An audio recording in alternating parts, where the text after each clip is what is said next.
আসসালামু আলাইকুম। Hello viewers, আশা করি সবাই ভালো আছেন। তো আমি আজকে আপনাদের দেখাবো কিভাবে বিমানের টিকিট চেক করবেন। যে কোনো রাষ্ট্রের বিমানের টিকিট অনলাইনের মাধ্যমে কিভাবে চেক করবেন। তো চলুন শুরু করা যাক। আপনার যে কোনো মোবাইল অথবা কম্পিউটার থেকে একটি ব্রাউজার সিলেক্ট করে নেবেন। তো আমি আমার ক্রোম ব্রাউজারটি সিলেক্ট করে নিলাম। তারপর আপনাকে একটি ওয়েবসাইটে যেতে হবে। এটা হলো viewtrip.com। তো এই লিঙ্কটি আমি ভিডিও ডিসক্রিপশন বক্সে দিয়ে দিব। তো ভিডিওর নিচ থেকে আপনার ডাইরেক্ট ক্লিক করে এখানে আসতে পারবেন। তো আপনার যেটা লাগবে সেটা হচ্ছে টিকিটের রিজার্ভেশন নাম্বার আর হচ্ছে প্যাসেঞ্জারের নেম, মানে আপনার টিকিটের লাস্টের নাম। তো এখানে দেখেন আমার টিকিটের রিজার্ভেশন নাম্বারটা দিতে হবে।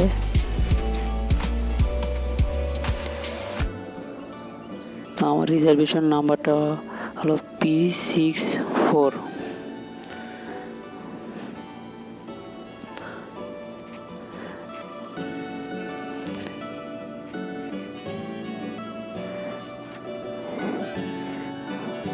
দেন হলো C7 কি।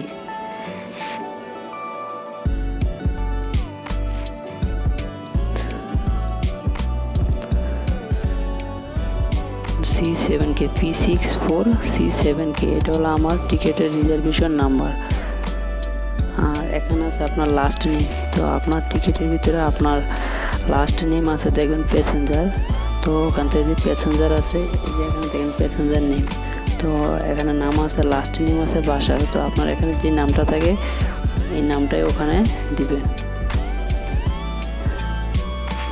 তো নামটা ভালো করে দেখে তারপরে আপনার নামটা দিবেন। তো আমি আমার নামটা দিলাম বাসার।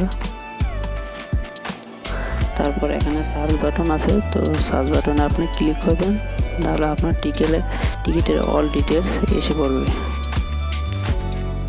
তো একটু ওয়েট করেন, দেখেন এখানে আপনার টিকিটের অল ডিটেলস এসে পড়ছে। তো এখানে দেখতে পারেন আপনার বিমানের নাম, বিমান বাংলাদেশ এয়ারলাইন্স রিজিয়ন 40।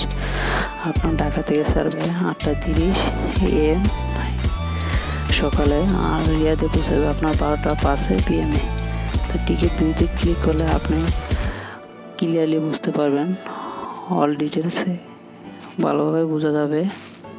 তো এখানে দেখেন ঢাকা টার্মিনাল 2-তে 8:30 থাকতে বলছে। এবার রিয়াদ টার্মিনাল 1 12:05 পৌঁছাবে। এখানে আপনার টিকিট কত টাকা কিনছে সব দেখতে পারবেন। তারপর আপনার ডেস্কটপ মোড করে নিলে আরও ভালোভাবে বোঝা যাবে। তো টিকিট চেক করার জন্য আমাদের একটা রিজার্ভেশন নাম্বার, টিকিট আর প্যাসেঞ্জারের নেম, লাস্ট নেমটা দিবেন। এভাবে আপনারা অনলাইনের মাধ্যমে টিকিট যাচাই করে তারপর বাসাতে রওনা হবেন, যাতে করে আপনাদের কোনো ফ্লাইটে কোনো প্রবলেম না হয়। আর আপনার প্রয়োজনে আপনি স্ক্রিনশট নিয়ে রাখতে পারবেন। ভিডিওটি ভালো লাগলে অবশ্যই একটি লাইক করবেন, কমেন্ট করবেন, আর আমার চ্যানেলটি অবশ্যই সাবস্ক্রাইব করবেন।